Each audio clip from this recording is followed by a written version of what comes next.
Da ni'n clywed yn ddyddiol bod y byd yn wynebu argyfwng newid hinsawdd. A rhai o'r cwestiynau mawr sy'n cael ei gofyn ydy sut mae'n bwyd ni yn cael ei gynhyrchu a sut gall amaethyddiaeth addasu mwyn wynebu'r heriau hyn. Mwyn trafod sut y gall newidiadau i arferion ffermio presennol wella cynaliadwyedd amgylcheddol ac economaidd, mae cynhadledd Da Byw 22 yn cael ei chynnal yma ar fferm Coed Coch ger Betws yn Rhos. Mae gan stad Coed Coch o ddeutu 2,000 o erwau, gyda 1,000 o'r rheini yn cael ei ffermio. Yn 2016, fe sefydlwyd partneriaeth ffermio yma rhwng Harry Featherstone-Hoe, Emyr Jones a Rhys Williams. O lle ddath y syniad ar gyfer Da Byw 22? Mi ddod ysgogiad o 2 led y gwir yn rhyfedd iawn. Oedden ni'n poeni braidd am be di agwedd y cyhoedd yn gyffredinol a tamaeth, a byddwn ni isio mwy o wybodaeth illa am sut oedden ni'n gallu profi bod amaethyddiaeth yn gallu bod yn amgylcheddol bositif. Ac hefyd, o'r ochr ariannol, oedden ni'n meddwl sut allan ni fireinio chydig bach ar ein busnes ni i fod yn fwy proffidiol, ac byddwn ni'n gweld tystiolaeth lle mi ellith rhai o'r egwyddorion adfywiol yma ychwanegu at proffidoldeb yn busnes ni hefyd. Mae Sam Carey yn hannu o Sir Benfro, ac erbyn hyn yn rheoli 2 fferm laeth yn y canolbarth a'r gogledd.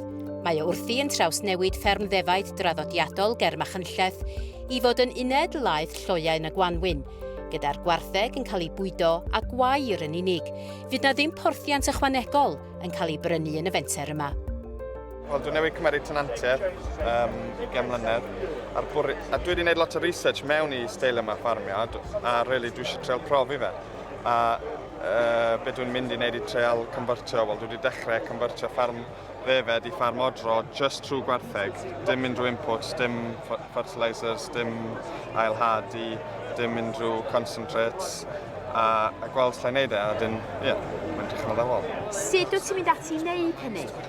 Fel trwy reoli'r pori mwyaf, cael lot o anifeiliaid mewn lle bach, cael y planhigion i tyfu nôl a rhoi'r recovery da iddyn nhw a hir, datblygu'r biology yn y pridd, a wedyn mae'n naturiol yn dod os mae rhywun yn gadael e, ond mae eisiau management, a dim jyst gwario arian ar beth.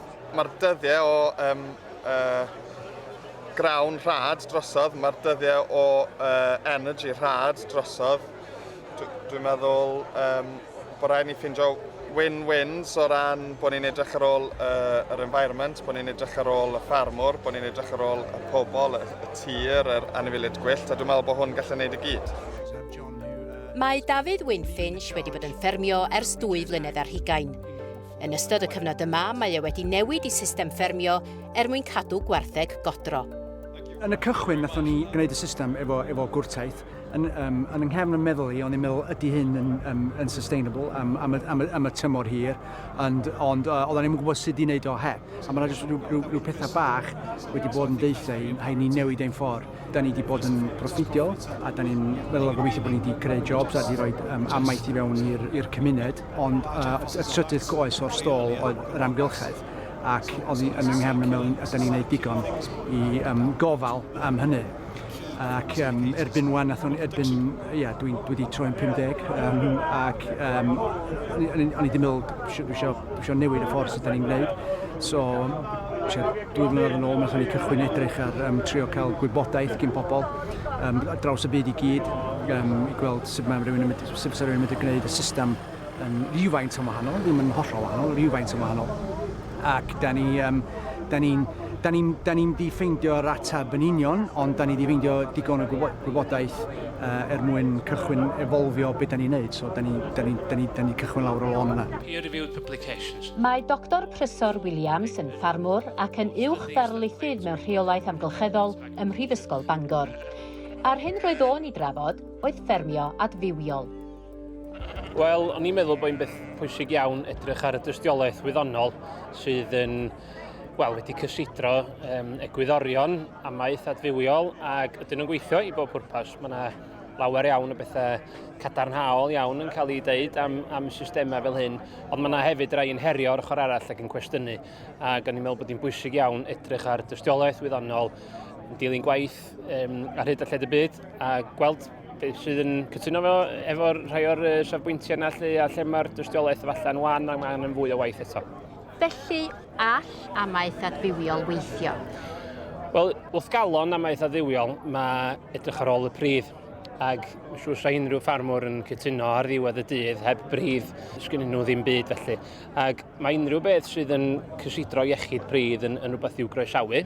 Dwi'n meddwl, da ni ar drothwy newid eitha sylweddol rwan yn y byd amaeth. O ran polisi yn sicr newid mwyaf da ni wedi weld ers degawdau, ond hefyd y farchnad. Ac mae yna fwy o bwysigrwydd yn mynd i fod ar bridd. Ac gobeithio bod hynny'n ei dro yn mynd i wneud synwyr busnes i amaethwyr Cymru.